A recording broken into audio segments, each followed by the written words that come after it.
সুপ্রিয় দর্শক, ঘোরে পাতা ফেসবুক পেজে লালমাটিয়ার পাটগ্রাম উপজেলা সাহেবডাঙ্গা মাঠে শহীদ জিয়া স্মৃতি ফুটবল টুর্নামেন্ট বিস্তারিত জানাতে সঙ্গে আছি আমি নুরুল হক।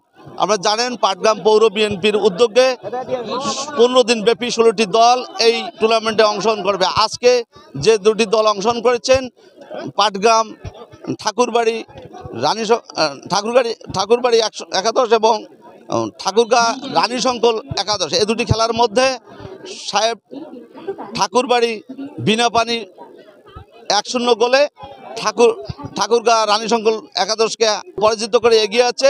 প্রথমার্ধের খেলা শেষে দ্বিতীয় অর্ধের খেলা শুরু হবে। আপনারা দেখছেন যে দর্শক কানায় ভরে গেছে, প্রায় 30,000 লোকজনের সমাগম ঘটেছে এই টুর্নামেন্টকে ঘিরে। যাদের কল্যাণে, যাদের আয়োজনে এই টুর্নামেন্টটি আছে, তারা কি পরিকল্পনার মাধ্যমে এই টুর্নামেন্টটি সফল করেছে আমরা শুনব তাদের অনুভূতি।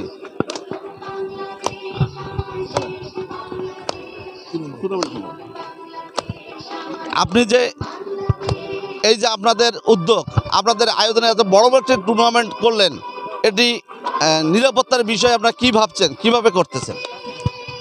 ধন্যবাদ। আপনারা তো জানেন যে দীর্ঘ 17 বছর ধরে পাটগ্রামে এই সাহেবডাঙ্গা স্টেডিয়াম জরাজীর্ণ অবস্থায় ছিল।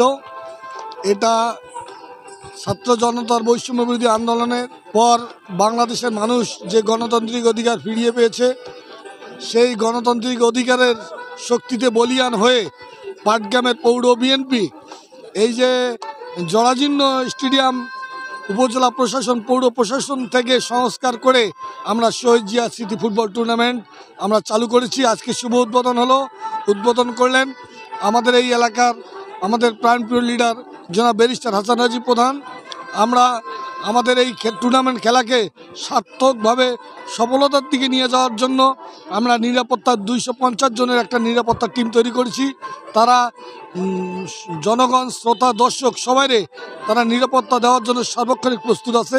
এখানে কোনো সমস্যা হলে তারা তাৎক্ষণিক এটা কন্ট্রোল করার জন্য, প্রতিহত করার জন্য প্রস্তুত আছে। ধন্যবাদ। আপনারা শুনলেন এই টুর্নামেন্টটির যে সফল আয়োজক এই পৌর বিএনপির সভাপতি সালেউদ্দিন ওপেল তার প্রতিক্রিয়া ব্যক্ত করলেন। আমরা এখন বক্তব্য নেব এই টুর্নামেন্টে উদ্বোধনে যে প্রধান অতিথি বিএনপির জাতীয় নির্বাহী কমিটির সদস্য ব্যারিস্টার হাসান রাজীব প্রধান। আমরা শুনবো ওনার কথা। এই টুর্নামেন্টটি যে আপনি উদ্বোধন করলেন, এই সফলতা বা আপনি তো সবসময় নানামুখী কর্মকাণ্ডের মধ্য দিয়ে মানুষকে জাগ্রত করেন এবং জাতীয়তাবাদী শক্তির দিকে ধাবিত করেন, তারই ধারাবাহিকতায় আমরা দেখছি যে সাহেবডাঙ্গা মাঠে একটা সফল টুর্নামেন্টের আয়োজন হয়েছে আপনার পৌর বিএনপির উদ্যোগে, এবং সেই টুর্নামেন্টে আপনি উদ্বোধন করলেন, এটা কিভাবে সম্ভব হলো? বিসমিল্লাহির রহমানির রহিম। আপনারা জানেন দীর্ঘদিন একটা স্বৈরশাসক আমাদের ঘাড়ে চেপেছিল। এই স্বৈরশাসকের যেটা মুখ্য উদ্দেশ্য ছিল, তারা শুধু দেশের দুর্নীতির মাধ্যমে মানুষের করের টাকা এরা দেশে বিদেশে সম্পদ গড়েছে, দুর্নীতি করে টাকা বিদেশে পাচার করেছে, রাষ্ট্রীয় প্রতিষ্ঠানগুলোকে ধ্বংস করেছে এবং ইভেন ইফ শিক্ষা কার্যক্রমকেও তারা ব্যাহত করেছে ইত্যাদি কারণে দেশের প্রত্যেকটা ক্ষেত্রে অবক্ষয় হয়েছে। আমাদের যুব সমাজ ক্রিয়া মানুষের শরীরকে ভালো রাখে, আর ভালো শরীর থাকলে মন চাঙ্গা থাকে, মন চাঙ্গা থাকলে মানুষ উদ্যমী হয়ে ওঠে।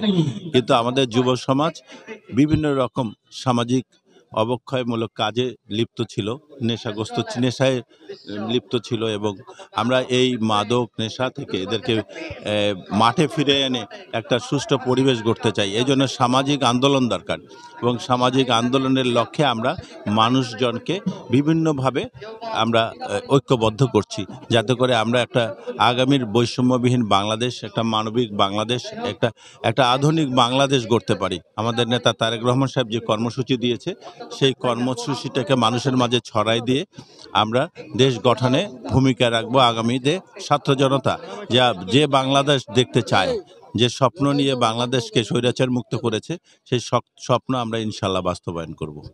ধন্যবাদ। আপনারা শুনলেন ব্যারিস্টার হাসান মহোদয়ের প্রতিক্রিয়া।